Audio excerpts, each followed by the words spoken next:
자, 계속해서 이제 중계 31번 문제 보겠습니다. 해서 거래계약서 작성 등에 관한 설명 틀린 거에서 요건 이제 한 5개 되나요? 답 다시 한번 체크를 하겠습니다. 그래서 여러분 자료 기준으로 122페이지 가서 보시게 되면은 제일 까다로운 패턴이 이제 거래계약서의 내용이죠. 해서 특히 이제 뭐랑 항상 비교하냐면 확인 설명서하고 비교하는 문제가 구성이 되고요.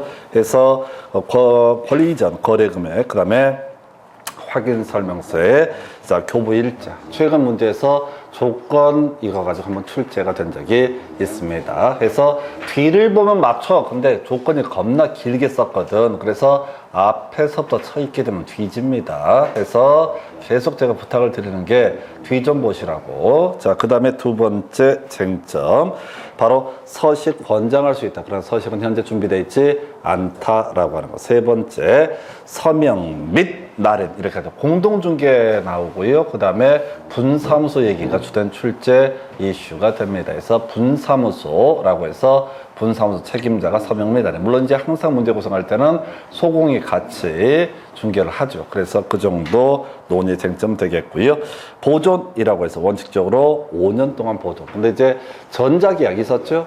그러면 이제 보존 의무가 미연제가 된다 해서 요렇게 자, 한 4가지 정도의 쟁점 가지고 계속 한 문제 구성합니다. 그래서 문제 보겠습니다. 확인 설명서 교부 일자 기재해야 된다. 오른편. 자, 뒤에 개설 등록을 취소할 수 있다. 나와 있죠? 앞에 보지 마. 외운 적이 없어. 임의적 등록 취소에는 외운 적이 없어. 일단 유보해 놓고 3번 질문 함께 서명 또는 날인해서 다음 몇 번? 4번. 겁나 쉽잖아 그냥. 자, 그 다음에 4번 질문 사용을 권장할 수 있다.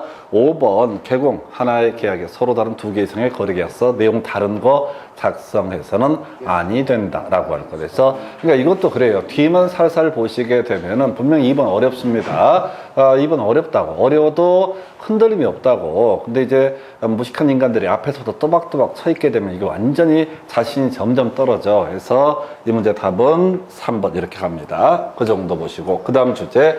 자, 비주거용 건축물의 확인 설명서에 기재할 기본 확인사항 중 입지 조건에 해당하지 않는 것은 해서 자, 우리가 이제 토지였을 때 뭐 있었죠? 도접대라고 하는 것을 시작했었죠. 거기다가 주차장 필요했었죠. 그래서 답은 몇 번? 1번 이렇게. 잘못되어 있다? 지금 해당하지 않는 것은 해서 지금 답이 잘못되어 있네. 2개가 되어 있네. 해서 1번, 4번 2개로 표시를 하게 됩니다. 그래서 도접대에다가 주차장 필요했었고요. 그래서 요거는 문제 잘못 구성했어요. 그래서 2개가 답이 됩니다. 그 정도. 그 다음 이슈. 소속 공인중개사의 자격 정지 기준 다른 하나는 이렇게 해서 이게 3인 확서서, 6이 거작 등 이렇게 하는 거죠. 자, 이에 대응해서 3인전 확거고통 6등 과공함. 이건 업무정지사에서 업무정지가 훨씬 더 많아요. 개공이 할 일이 많기 때문에 교부도 하는 것이 개공이 될 전속 중개계약을 체결하는 것도 개공이고요.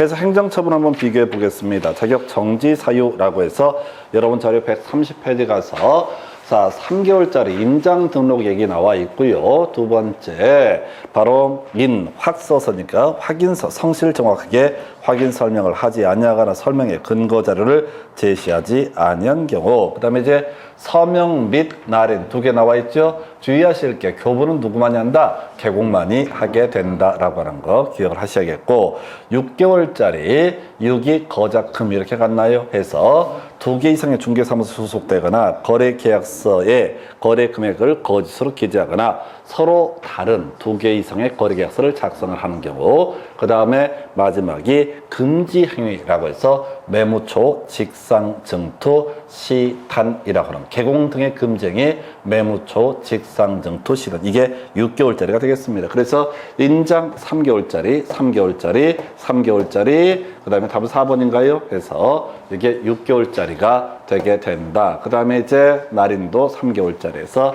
3개월, 6개월 비교하는 그런 문제가 되겠고, 참고적으로 3개월이든 6개월이 됐든 간에 이것들이 이제 공통적인 이슈, 2분의 1의 범주에서 가중 감경할 수 있다. 다만 가중하는 경우에도 6개월 초과할 수는 없다 해서 3개월짜리는 1.5개월에서 4.5개월 사이에 자격 정지 사유가 되게 될 것이고, 그 다음에 6개월짜리는 3개월에서 6개월에 걸쳐서 자격 정지 처분을 때릴 수 있다. 누가? 교부시도지사가 하게 됩니다. 자격 취소도 교부시도지사, 그 다음에 자격 정지 처분도 교부시도지사. 보호통지조항은 존재하지 않고 청문사항도 존재하지 않습니다. 자격증 반납 문제도 발생하지 않습니다. 이건 이제 자격 취소 관련해서는 5일 내 국토부 장관에 보고해야 되고, 다른 시도지사에 통지해야 되고, 자격증 반납, 청문 등은 취소 처분에서만 문제가 되게 된다. 이 얘기하고요. 업무 정지 사유 해서 여러분 자료 132페이지에서 3인전 확확 거거통 6등 과공 이렇게 되어 있었죠. 해서 3개월짜리 보겠습니다. 인장 등록 나와 있고요. 전속 중개 계약판을 연한 내용 나와 있습니다. 해서 보존이라든가 이런 것들을 하지 않게 되면 3개월의 업무 정지 사유. 그 다음에 확확해서 확인 설명서 교부하지 아니하거나 보존하지 아니한 경우 서명 및 날인을 하지 아니한 경우라고 하는 거. 교부 보존은 누구만이 한다? 개국만이 하게 된다. 거래 계약서 서명 및 날인하고요. 작성 교부하지 아니하거나 보존하지 아니한 경우에서 확인 설명서 3년 보존 연한, 그 다음에 거래 계약서 5년 보존 연한 이런 게 존재했었고요. 그 다음에 자 허위 매물 사건 통보하지 아니한 경우, 중개가 완성되면 거래 정보 사업자에게 통보해서 매물 삭제해야 되는데 하지 않게 되면 3월에 업무 정지 사유, 6개월짜리 등록 결격 사유자를 고용하게 된다. 2개월에 해소하지 않았을 때 6월에 업무 정지 사유. 다시 과태료 나와 있죠. 다시 과태료. 세 번째 처분이 다시 과태료 사유가 되면 6월에 업무 정지 사유. 그 다음에 지금 세 번째가 거짓 공개, 허위 매물이죠. 근데 이제 앞에서 통보하지 않는 경우 실매물이 있다가 미처 삭제를 안 한 케이스, 허위 매물. 그 다음에 이제 애초에 아예 생 거짓말, 자, 없는 물건을 등록을 했을 때 그 중에 나쁜 놈이 거짓 공개거든. 그게 6개월짜리. 그 다음에 자, 거기 마지막에 임의적 등록 취소 사유. 이걸 외울 수 없다고. 임의적 등록 취소 사유가 뭐가 있었어요? 매무초, 직상 증투, 시단 이런 것들이 임의적 등록 취소 사유에 해당된다. 근데 등록 취소 안 하고요. 6월에 업무 정지 사유를 때릴 수 있다 해서 요거 다시 과태료. 요것도 하나 이슈. 자, 요거랑 바로 비교할게. 세 번째 업무 정지 1년 사이. 세 번째면 절대적 등록 취소 사유로 비교를 해 주실 거 해서 이렇게 해서 답은 4번 이렇게 보셨고요. 그 다음 주제 가서 보겠습니다. 자, 숫자 여러분 프린트물에 처음에 숫자를 써버렸어요. 그래서 손해배상을 한때 며칠 15일 이내. 자, 자기 등록증 반납은 얼마? 7일 이내. 그 다음에 지금 협회 통보라고 하는 거 다음 달 10일까지 통보해서 교취 정시, 교신 정치 있었죠. 그래서 등록증을 교부했을 때, 각종 신고를 수리했을 때, 그 다음에 개설 등록 취소 처분이나 업무 정지 처분했을 때에서 이렇게 15일, 7일에 10일 이렇게 가게 됩니다. 그래서 자 7일이 제일 빠르고 그 다음에 10일, 그 다음에 니은 디귿 기억인가 해서 이게 어디 볼까요? 큰 거부터구나. 큰 거부터니까 기억, 그 다음에 디귿, 니은 해서 기억, 디귿, 니은 해서 답은 2번으로 구성을 하게 됩니다. 해서 이렇게 보셨고요. 그 다음 문제 가서 살펴드리겠습니다. 자, 1년 이하의 징역 1,000만 원 이하의 벌금에 해당하지 않는 것은 뭐 이거 맨날 똑같은 얘기지. 참 인간이 염치가 있어야지. 그래서 또 외워야 돼. 아니 할 거야. 그래도 지금 빨리 가려고 미리 답을 얘기하는데 인강이 있기 때문에 어쩔 수 없어요. 미안하지만. 그래서 난 그리고 집이 가깝기 때문에 아무 때고 갈 수가 있어요. 그래서 여러분 교재 몇 페이지 가서 한번 체크 간단하게 하겠습니다. 그래서 3년 3천 108페이지 가서 보게 되면은 개개, 직상, 증투, 시단, 방체라고 해서 개설 등록하지 않고 중개업하거나 거짓 그 밖에 부정한 방법으로 개설 등록을 했을 때 직접 거래, 쌍방 대리, 증서 등의 중개 매매업, 투기 조장 행위 외에도 시세 조종, 그 다음에 단체 구서, 방해, 그 다음에 제한 뭐 이런 것들 나오게 되면 어떻다? 3년 3천 사유가 되게 된다 해서 자, 어디 있어? 답 4번 이렇게 구성이 되게 됩니다. 그래서 대신 요거는 기억하시고 2번 지문 하나 주의하실 게 이거 있었죠? 바로 개공이 아닌 자가 표시 광고하게 되면 요거 1년 1천 이렇게 갑니다. 근데 표시 광고를 개공이 하는데 잘못하면 그건 과태료 부과 사유와 연계가 되게 된다라고 할 거예요. 그래서 답은 4번. 그 다음 문제 가서 확인하겠습니다. 자, 업무 정지 사유는 동시에 중개기를 한 소수 공인중개사의 자격 정지 사유 7년 동안 2번 나왔었고요. 도장 이걸로 끝내버리려죠. 해서 도장이라고 하는 거, 도장이 양쪽 다 걸린다고 인장 등록도 해야 되고 서명 및 날인도 해야 됩니다. 그래서 보니까 지금 어디 있어? 지금 이제 서명 및 날인 해서 요거 4번을 답으로 구성합니다. 요거 나머지요. 예를 들어서 지금 이회성 업무정지 처분을 받고 다시 과태료, 이건 6월에 업무정지 사유였었고요. 그 다음에 보존하거나 교부를 하는 것은 누가 한다? 오직 개공만이 하게 된다. 그래서 이걸 외우지 않았어도 이렇게 자 그림을 잡다 보면 교부나 보존은 개공만이 하니까 소공에 대한 행정처분 사유가 될 수가 없다라고 이렇게 합니다. 그래서 답은요 지금 이제 4번으로 구성했고, 그 다음 주제 가서 보도록 합니다. 자, 행정제재처분 효과의 승계 등 옳은 것에 해서 이게 이제 기억해야 되죠. 그래서 하나, 둘, 세 개 외우자고 그랬습니다. 해서 첫 번째 제일 끝머리 쉬운 거 고려해야 된다. 겁나 간단한 주제 있었고요. 처익지 말고요. 승계된다 라는 명제 찾아봐야 돼. 승계된다 라는 명제 찾아봐야 된다고. 승계된다 몇 년간? 1년간만 승계가 되게 된다. 과태료 처분은 업무정 처분을 했다고 해서 그걸로 끝나는 게 아니라 1년 동안은 어떻다? 9개월이 된 때 승계된다.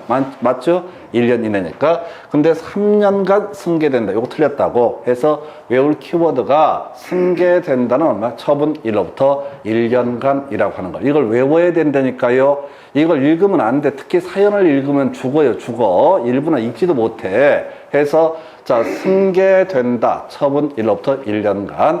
그 다음에 개설 등록 취소 처분할 수 없다. 3년 초과. 업무정지 처분할 수 없다. 1년 초과. 그럼 1년 이내가 3년 이내가 되면 각 계좌 업무정지 처분이나 개설 등록 취소 처분을 할 수가 있다라고 해서 자 행정제재 처분 효과의 승계라고 해서 여러분 자료 몇 페이지 가서 확인을 할 거냐면요. 행정제재 처분에서 제일 뒤에 133페이지 가서 보게 됩니다. 그래서 암기할 키워드 뒤를 보라고 133페이지 승계된다 라는 표현 앞에 있으면 뭐라고요? 처분 1로부터 1년간. 이걸 외우려니까요. 이해를 하는 게 아니라고. 그래서 승계된다 라는 표현 있으면 어떻다? 처분 1로부터 1년간 이렇게 가는 거야. 두 번째, 개설 등록 취소 처분할 수 없다. 3년 초과. 업무 정지 처분할 수 없다. 1년 초과. 이렇게 되면 어떻다? 바로 폐업기간 1년 초과면 업무 정지 처분할 수 없고요. 그 다음에 3년 폐업기간 3년 초과하게 되면 개설 등록 취소 처분을 할 수가 없다. 그러면 이제 가볼까요? 업무 정지 처분을 할 수 있다라고 하는 거 1년 초과하게 되면 자 다시 1년 초과하게 되면 어떻다? 업무 정지 처분을 할 수가 없는 거죠. 1년 이내일 때만 어떻다? 업무 정지 처분을 할 수 있다. 그 다음에 또 어디 있어? 등록 취소 처분할 수 있다라고 돼 있죠? 그러면 3년 이내이면 어떻다? 등록 취소 처분을 할 수가 있다라고 하는. 그러니까 이거를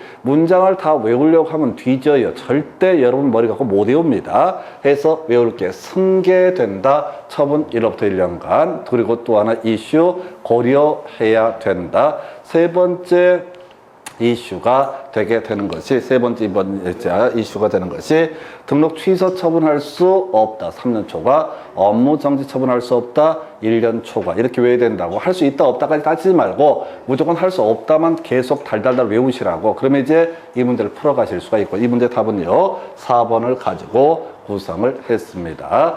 이거 읽지 말래니까 읽지 말고 자료 이렇게 만들어 놨잖아요. 승계된다. 처분 1로부터 1년간 이렇게 써 있잖아요. 밑줄을 그어놓은 얘기는 딴 걸 보지 말란 얘기야. 자꾸 내용을 보면은 이렇게 독이 된다니까요.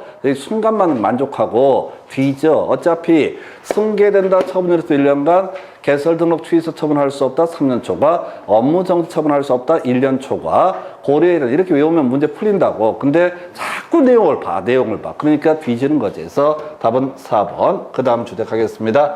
자, 지금 뭐냐면은 개설 등록 취소해야 되는 경우에 해당하지 않는 것은 해서 약간 숫자가 바뀌어 있습니다. 사망하게 되면 어떻다? 등록 취소 사유가 되겠죠. 그 다음에 이제 2019년도에 400만 원 중개사법을 위반해서 법령을 위반했다라고 하게 되면 이게 결격 사유거든요. 그러면 이 사람도 절대적 등록 취소 사유가 된다. 그 다음에 집행유예 기간 중에 있다. 이런 논리 구조입니다. 숫자 바꿔놨어요. 문제. 집행유예 기간 중에 있을 때는 어떻다? 이때는 바로 자, 앞에서 미성한파라고 하는 거, 집자 어법, 그 다음에 근벌자기 이런 거 있었잖아요. 결격 사유자니까 이 사람 당연히 절대적 등록 취소 사유가 되게 된다. 그 다음에 지금 1회 업무정지, 2회 과태료, 다시 업무정지, 3제 나올지 아니죠. 절대적 등록 취소 사유 아니다 라고 해서 답 몇 번? 4번. 이게 이제 제일 절대적 등록 취소 사유의 출제 포인트는 3제 나올지 1년 사이에 업무정지, 세 번째 업무정지 사유가 발생하면 그때는 반드시 문을 닫게 된다. 그 외에 자 나머지 모르는 거야. 쫓아가시면 안 돼. 그래서 이거 다시 한번 체크하겠습니다. 절대적 등록 취소 사유에서 문제 좀 수정해서 보셔야 돼. 제가 수정한 대로 수정해놓고 문제를 보시는 게 좋겠고, 여러분 자료 131페이지 사회거의결 이성증 정정적이라고 하는 거 외우셔야 됩니다. 이런 것도 안 하고 시험 보러 가는 건 염치가 없는 거예요. 분수를 알아야 되는 거예요. 이거는 이게 아무리 힘들어도 하셔야 돼요. 딱 100% 나오는 문제니까. 사망, 해산 어렵지 않고요.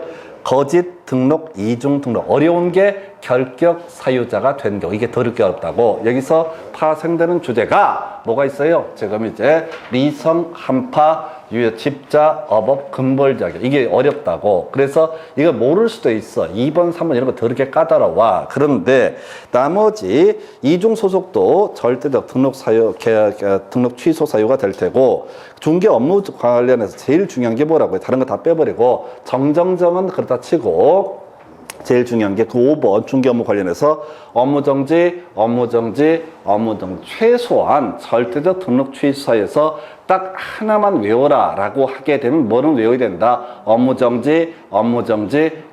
아까 우리가 앞에 2개 때려맞고 세 번째가 다시 과태료 처분이 되게 되면 그때는 바로 6월에 업무정지 사유였었고, 업무정지가 되면은 절대적 등록 취소 사유. 그래서 얘는 그냥 4번은 절대적 등록 취소 사유가 아니다. 이거 하나만 꼭 기억하셔야 됩니다. 거의 2년에 한 번꼴로 답을 뽑는 게 절대적 등록 취소 사유, 업무정지 이 얘기였고요. 그 다음에 이슈 3만 내야 될 거. 자, 과태료 부과 대상자. 이건 다 외웠었지. 공제사업. 운하면 국토부 장관이라고 하는 거. 협회 누가 된다? 국토교통부 장관. 연수교육은 뭐가 됩니까? 시도지사 가입. 답은 3번으로 구성합니다. 나머지는 뭐라고요? 등록관청이 되게 된다라고 하는 거. 아까 했잖아. 뒤지게 해서 그 국토부 장관 소관 사무가 거래정보 사업자 협회 공제사업, 시도지사 소관 사무가 연수교육과 자격증 반납. 나머지는 다 등록관청에서 등록관청 500 이하가 2개, 부당한 표시 광고하고요. 또 하나가 성실 정확한 확인 설명 등 이렇게 해석을 합니다. 이런 거 무조건 수천 번을 했던 얘기야. 해서 답은 3번. 그 다음 주제 가서 검토합니다. 자, 농지법에 대해서 설명한 내용으로 틀린 것을 해서, 자, 경매로 농지를 매수하려면 매수 신청 시에 농취증 제출해야 된다. 답 1번이고요. 일단 농취증 딱 한 가지, 주어 심경이라고 하는 것이 이슈가 되죠. 농취증이 필요한 게 뭐라고요? 주말 체험 이용농, 농지 조정 허가, 농지 조정 신고, 마지막 경매. 근데 경매에 있어서는 농취증을 제출하는 시기가 언제라고요? 매각대금 낼 때, 그때까지만 어떻다? 농취증을 제출하면 된다 해서 1번 틀리게 구성이 됐습니다. 2번 중요치 않고요. 3번 농지조정 협의 나와 있죠? 협의는 농취증 발급받을 필요가 없죠. 주어 신경이 아니잖아. 주말 체험용농의 주, 농지조정 허가의 허, 그다음에 농지조정 신고의 신, 마지막 경매, 이렇게 네 가지 외워야 된다니까요. 협의는 공적인 주체이기 때문에 농취증 필요가 없습니다. 그 다음에 이제 지금 4번 지문 농지에 대한 매매 계약을 체결했다라고 이렇게 했을 때 농지증 발급 신청권을 보유한다. 그래서 여기서 파생되는 주제가 우리 민법에서 하는 얘기 있잖아요. 자, 농지에 대한 매매 계약을 체결할 때 농지증 없어도 농지 매매 계약 자체는 어떻다? 유효하다. 즉 농지증이 농지 매매 계약의 효력 발생 요건은 아니다. 이 주제와 연계가 되고요. 5번 주말 체험 용목 목적일 때 세대원 전부 1천 미만. 여기서 파생되는 주제 저거 있었다. 상속과 그다음에 또 하나 8년 이상 농사를 짓고 이농하는 분 1만까지 소유할 수 있다. 주말 체험 용목 세대원 전부 합쳐서 1천 미만까지. 해서 이 문제 답은 1번. 오늘 여기까지 하겠습니다. 수고하셨습니다.